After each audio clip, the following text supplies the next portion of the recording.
We had a lockdown.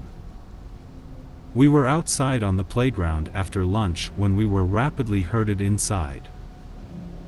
The teacher's aides kept saying that it was fine, nothing to worry about, but they looked terrified. We all had to sit inside out of view of the door and read for almost 2 hours. We had letters to take home to our parents later that day, and of course, I read it on the way home. A man had kidnapped one of his children at gunpoint from a different elementary school in the area and was on his way to get the other two from my elementary school. He didn't have custody of any of the kids and was planning on fleeing the state with them. The first elementary school called up the other schools, and the cops were waiting for him when he showed up at my school.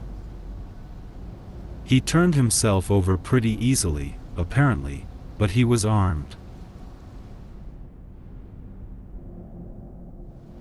In 2013, the principal of Lee Williams High School in Kingman, Arizona, Steve Elwood, spoke to the Los Angeles Times about the multitude of ghost stories surrounding the school. Many of the people in town believe that the campus of the school is haunted and have reported seeing specters of women in prairie outfits and men kitted out in their best previous century wear while attending graduation events. Along with the usual phenomena of flickering lights, phantom footsteps, and alarms that go off for no reason. There were also reports of a man dressed in a long coat and sporting a bowler hat who roamed the halls of the school, as well as a tiny girl making herself heard at night about wanting to play outside. Lee Williams High School is situated partly on what used to be the old Pioneer Cemetery.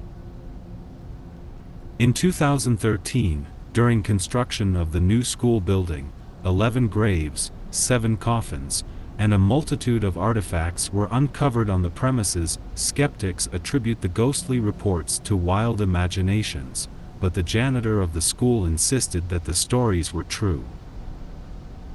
He claimed to have heard footsteps entering the bathrooms at night when no one was there but himself, as well as voices coming from some of the classrooms.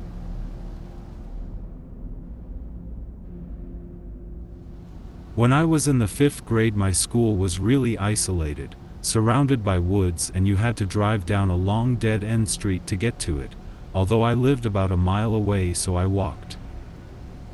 One day, an older girl, I didn't really know her, was abducted and raped while she was walking to school. So, we were all a little on edge. Later that week, I was sitting in class, and all of a sudden, one of the windows exploded. Then, another. One. I just remember total chaos, as some kids ducked under their desk, some ran to the back of the classroom, and some ran out in the hall. The teacher looked really panicked, and one girl was bleeding pretty bad from her eye and screaming. It turns out she had glass in her eye from the window. The police came, and the story was that someone in the woods shot a rifle at the school. No idea if it was related to the rapes or not. If it happened now, it would be all over the news. At the time, we just went to the school library until it was time to go to the next class. It's fucked up now that I think about it. A rabid dog was loose in the area, so corporation, government, officials sent us home. I was 7 or 8. My house was just next door, so I was walking home. We had long skirts type SY uniform.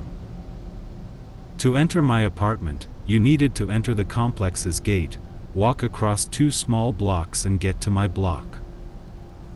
So, once I entered the gate and am a few steps in, I felt a tug at my skirts.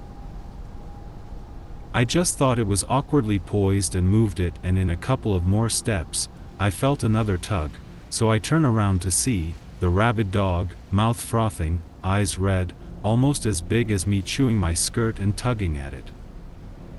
When it saw me turn around, it stopped, tugged more at the skirt, growling.